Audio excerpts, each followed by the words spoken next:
वो पसंद नहीं करती, तू पसंद करती। लेकिन अब तेरे पास एक ही ऑप्शन,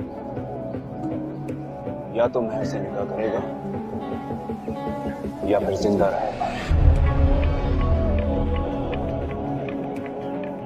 क्या करेगा? ऐसे कैसे? इस मुल्क में कानून है, पुलिस है। मुझे किसी से कोई फर्क नहीं पड़ता है,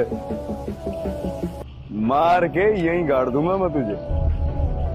ढूंढने आएंगे ना, तेरी हड्डियां भी नहीं मिलेंगी।